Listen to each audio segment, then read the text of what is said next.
Good morning, children, and welcome back to the class. We are with this book, Honeycomb, doing away with chapter 2, A Gift of Chappals, written by Vasanta Surya. Right. As we all know that the story hails from the southern part of India. And there is this little girl called Mridu who has come along with her grandmother to her aunt's house. What is the name of the aunt?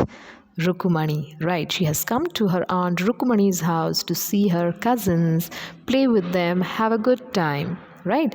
And then there is this conversation between all these cousins about the secretly kept pet. Yes, and what is the pet? It is a cat, right? And what is the name of the cat? The name of the cat is Mahendran, right? And Mridu too is as surprised as you are because Mahendran is an actual name, a name that, a human would carry. So, with all this surprise and, with all this excitement, all these cousins are enjoying their time together. They hear a sound coming from the window, which is a very annoying sound. What is that sound that comes? Yes, it's screech.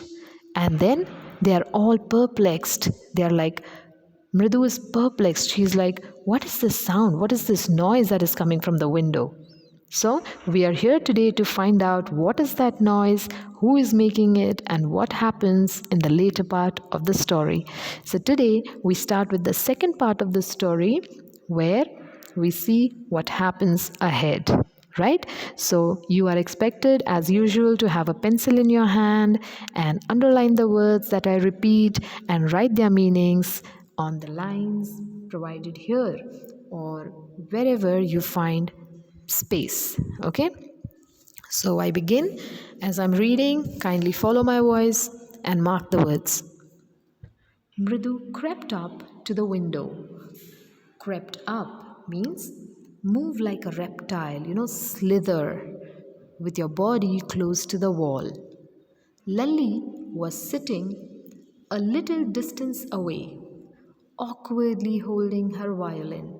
Awkwardly means with a little effort, okay? Not very smoothly, not very easily. Awkwardly holding her violin and bowstring. Her elbows jutting out. Jutting out means extended beyond the main body.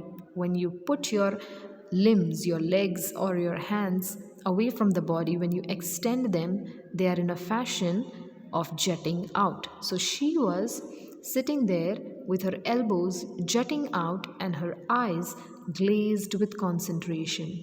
Glazed with concentration means tired with concentration, maybe because she has been playing the violin for some time now. In front of her, with most of his back to the window, was the bony figure. Bony figure means thin or skinny figure of the music master. So now this is the very or most important character in the second part of the story, okay? The music master. He had a mostly bald head. What is bald? Scalp which is hairless. You know the real meaning of bald, you know the actual meaning of bald, but I cannot say the word here. All you need to know is bald head means a scalp without hair, with a fringe of oiled black hair falling around his ears. Fringe. Now, fringe means those knots at the border of a cloth to edge it.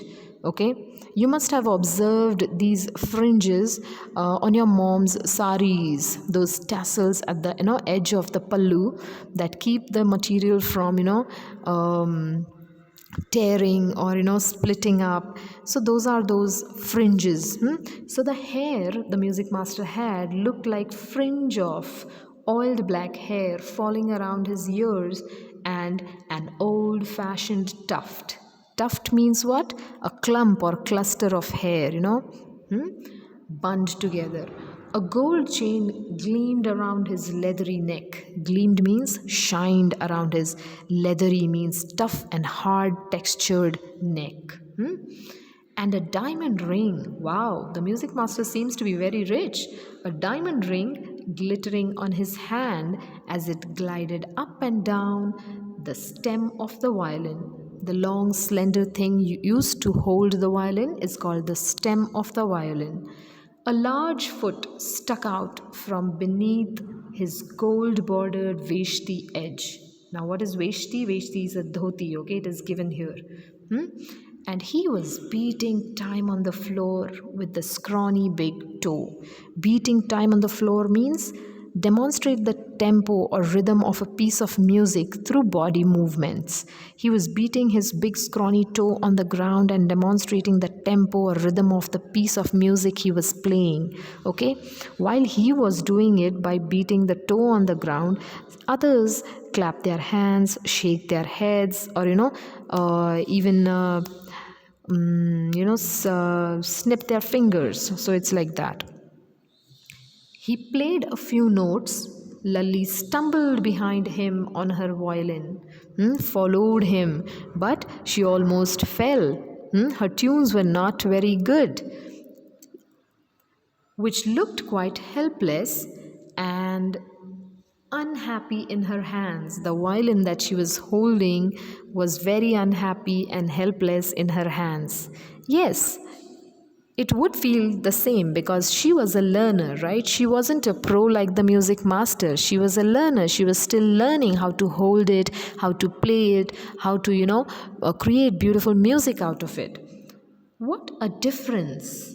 The music master's notes seemed to float up and settle perfectly into the invisible tracks of the melody. Wow, how beautifully put. The music master's notes were soothing to the ear. They were so comforting and, beautiful notes. It was like the wheels of a train fitting smoothly into the rails and whizzing along. Now, whizzing is actually the breathing sound in the chest, which is very rhythmic. Though whizzing is not a good thing for the human body, but the sound is very rhythmic, and that part is used here. While the music master is playing his violin, it seemed like a whizzing sound which is very rhythmic. Okay, so it's used in a positive sense here. As Ravi said, Mridu stared at that huge bee-ringed hand moving effortlessly up the violin stem, making lovely music. Now, Mridu was staring at the way the music master was effortlessly, means very easily, with such an ease. He was playing the violin and making lovely music. Whereas on the other hand, squawk, there was Lully derailing again. Derailing means she was leaving the track. Of course, accidentally, because she was learning how to play it. But yes, she was derailing, going off the track. Amma! Came a wail from the gate. Amma! Oh! Ravi, send that beggar away! Cried his mother from the back veranda. Okay, now see, the scene has changed. The children were looking at the music master and Lally playing the violin. All of a sudden, somebody cried from outside the gate. And Rukumani shouted from the back veranda. She said, Ravi, send that beggar away. What was she doing in the veranda, people? She was chatting. With whom? Yes, with Tapi. She was sitting in the veranda with the women and she was chatting with them. And when she heard the beggar calling out, Amma, Amma, she just screamed at Ravi and told, send the beggar away. He has been coming here every day for the past week, and it's time he found another house to beg from, Pati explained to Tapi. Now all the women are talking amongst themselves and saying that this beggar has been turning out every day to our house and he should now probably find another house to beg from. Mridu and Meena followed Ravi out. The beggar was already in the garden, making himself quite at home. Making himself quite at home means Yes, making himself comfortable, like he was at his own home. Okay? What had he done? He had spread his upper cloth under the neem tree and was leaning against its trunk. Leaning against means resting. Okay? He was resting against the trunk of the neem tree, apparently prepared to take a little snooze. Snooze is a nap, okay? A short sleep while he waited for the alms to appear. Alms means the help, yes, the help that the poor or the needy get in form of food and money. Here the beggar was only expecting food from the women. Yes, so he was waiting for the food to come, and until the food came, he thought of taking a snooze under the neem tree. Go away, said Ravi sternly. Sternly means in a serious manner, okay?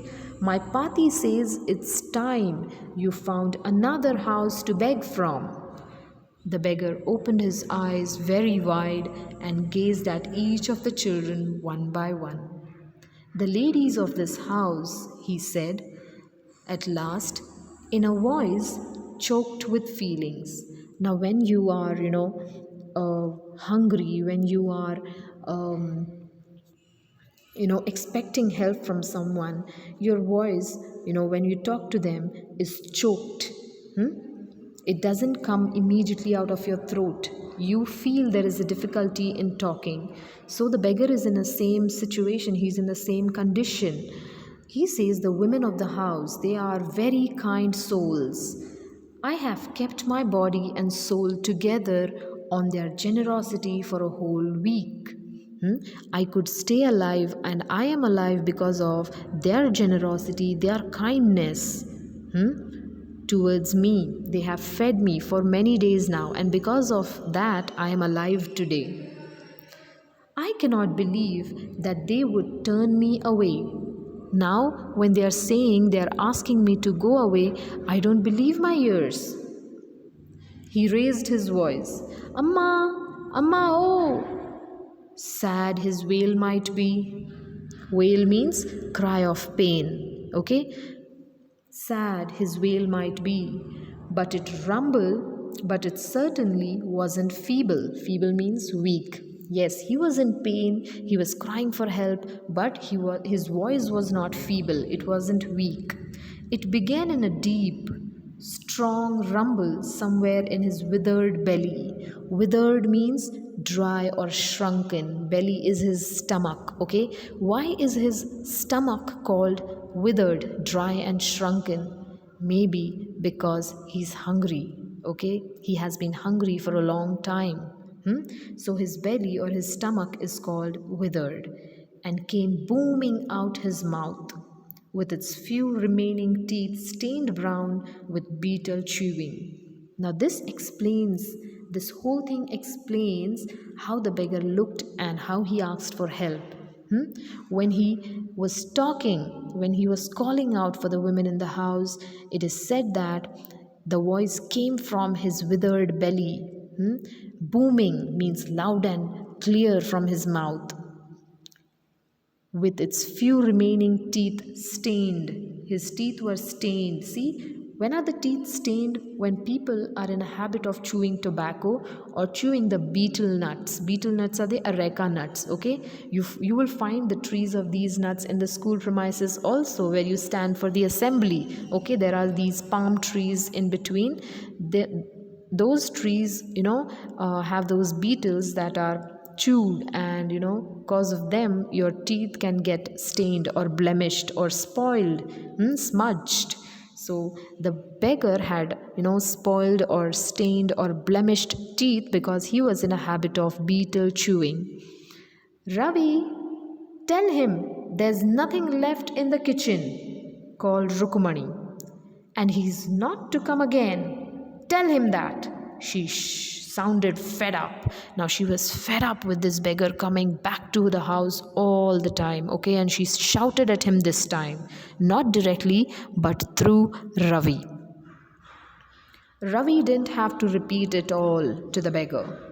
What his mother said had been easy for them all to hear. You understand these lines, I guess? There under the neem tree, the beggar sat up and sighed. Sighed means what? He breathed out. He exhaled some air out, expressing tiredness or pain. Okay? He sighed. When the women from the house, shouted back and said, "Send the beggar away. There is nothing left in the house and we are not serving him anymore." The beggar said, "I'll go, I'll go," he said verily. Verily means what? With extreme tiredness. Okay, yes, he was tired because his stomach was empty and he was weak. And it was very hot also.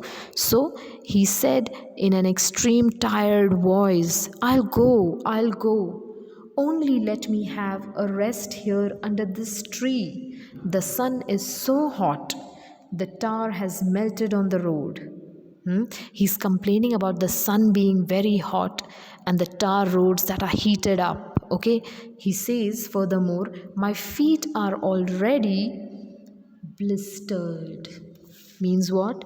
His feet have got sores on them. They are peeled. Okay, they have got boils on them.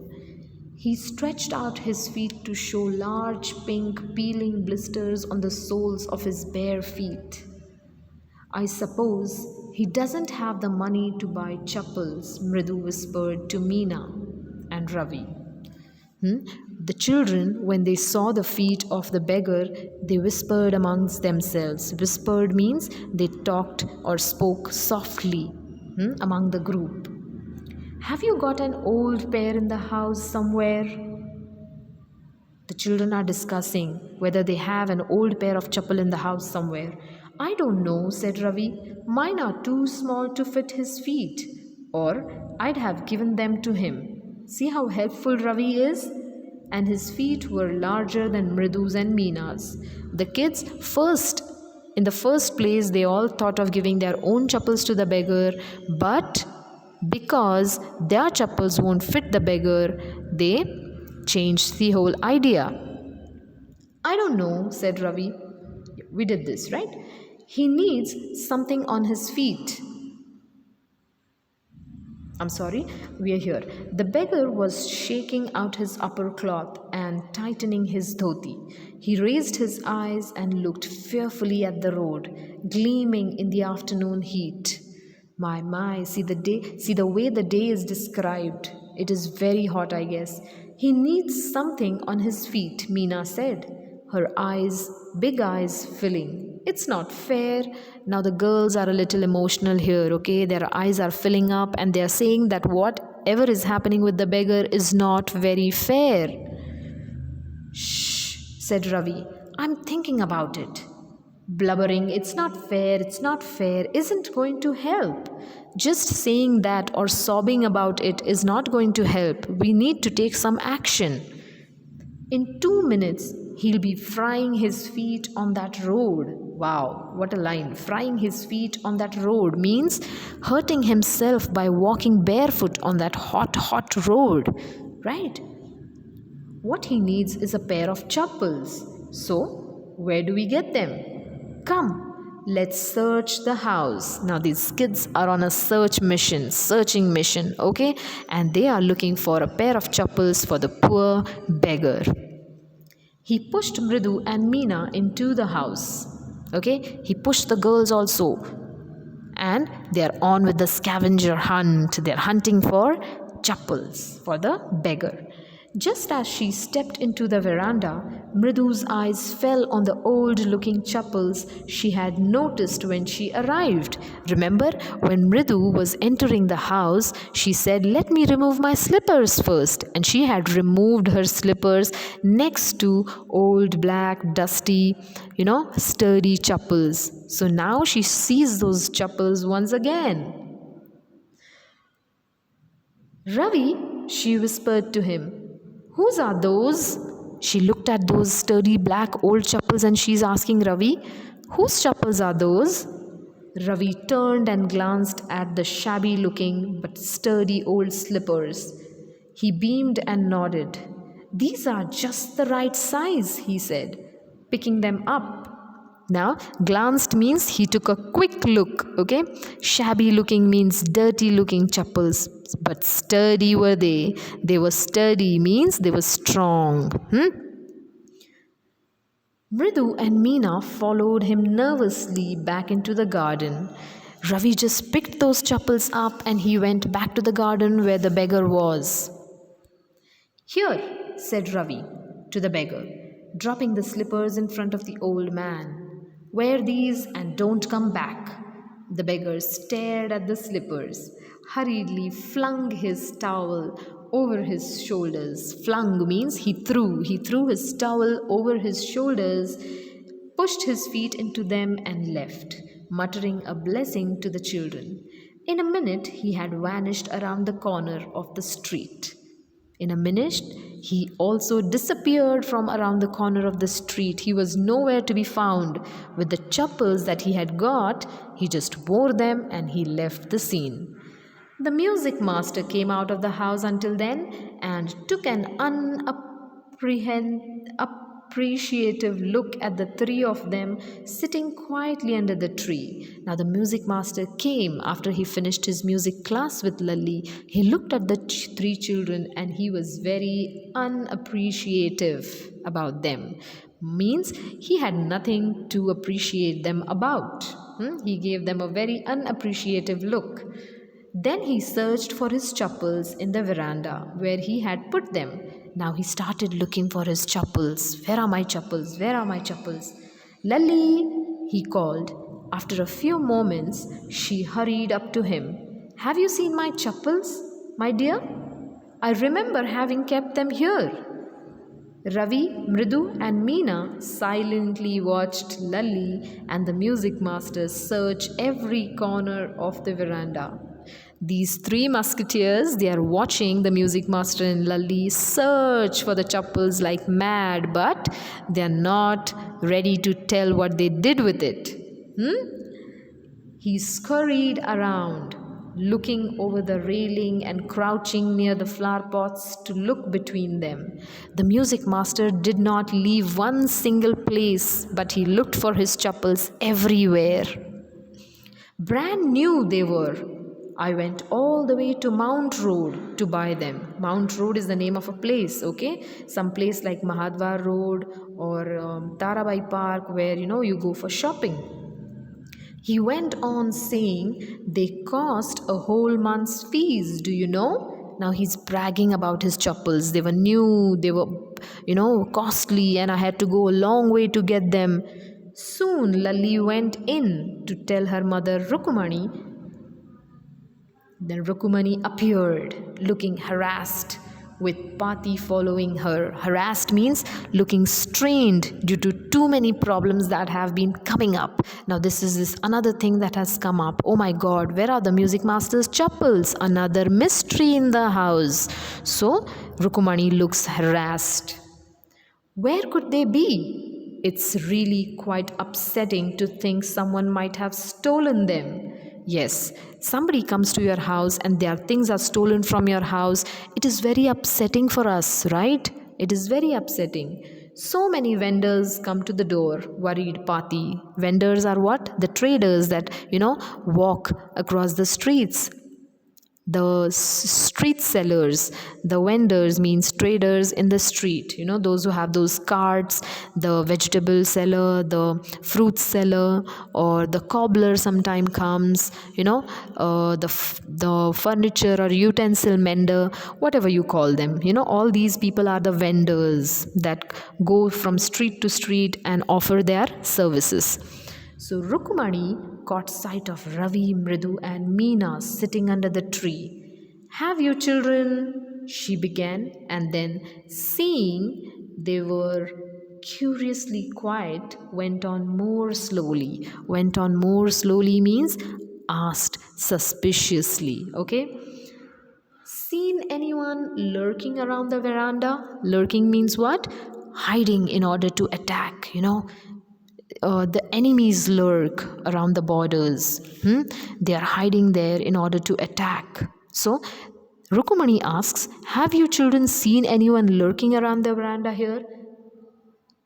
A sharp V-shaped line had formed between her eyebrows. Another straight, tighter one appeared in place of her straight, usually soft, pleasant mouth. Now, these are the descriptions, these are the things used to describe her face, which is filled with fury, anger, and, curiosity of who has done what here. So, this description of her face, the way she was looking at that moment when she was asking the children about the chappals. Rukumani was angry, thought Mridu with a shiver. Shiver means, an uncontrollable shake. When you feel cold, you shiver, you tremble, okay? She wouldn't be so upset if she knew about the poor beggar with sores on his feet, she tried to tell herself. Now, Mridu is consoling her own self by saying that if Rukumani knows about the beggar, the sores on his feet, she wouldn't get so angry. Taking a deep breath, she cried, Rukumani, there was a beggar here. Poor thing, he had such boils on his feet. Now Mridu is being true here. But Rukumani, oh my god, she's very angry. She says, so? Said Rukumani grimly. Grimly means seriously, in an angry note. Turning to Ravi, you gave the music master's chappals to that old beggar who turns up here? Children these days, groaned Pati. Okay, even Pati is angry now. Amma, didn't you tell me about Karn, who gave away everything he had, even his gold earrings? He was so kind and generous. Now, Karn, we all know about Karn, right? The flawed good man from the Mahabharata, who was fighting and was trying to, help his people. And he was also very generous and kind. We remember when he had given away all that he had out of his kindness and generosity. Silly, snapped Rukumani. Snapped means she broke in, she intervened, she stopped. She just spoke in between by saying, silly. Karna didn't give away other people's things. He only gave away his own. But my chappals wouldn't have fitted the beggar's feet. Ravi rushed brashly on. Brashly means in a rashly or energetical voice. Okay, he said, my chappals wouldn't fit the beggar's feet. And that is why I gave the music master's chappals to him. And Amma, if they did fit, would you really not have minded on me giving my own chappals to the beggar? Ravi, said Rukumani, very angry now. Go inside this minute. She hurried indoors and brought out Gopu Mama's hardly worn new chappals. These should fit you, sir. Please put these on. I am so sorry. My son has been very naughty. The music master's eyes lit up. Eyes lit up means he was excited, happy. Happy for what? Yes, the brand new chappals he was getting. He put them on. Immediately he put those new chappals on, trying not to look too happy. Why do you think he was trying not to look too happy? I told you already. He was hiding the happiness of getting brand new chappals for his own that were, old, worn out and dusty. Well, I suppose these will have to do. Means, I suppose this will compensate for the chappals that I have lost. These days, children have no respect for elders. What to do? A Hanuman incarnate. A Hanuman incarnate means your child is Hanuman in human form. Okay? Only Ram can save such a naughty fellow. Rukumani's eyes flashed, means she widened them and looked at the music master. She didn't seem to like Ravi being called a monkey, even a holy monkey. She stood stiff and straight by the front door.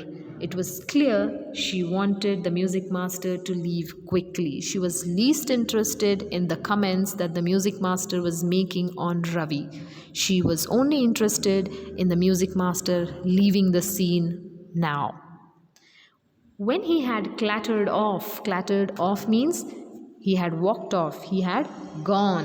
When he had clattered off in his new chappals, she said, Mridu, come in and have some tiffin.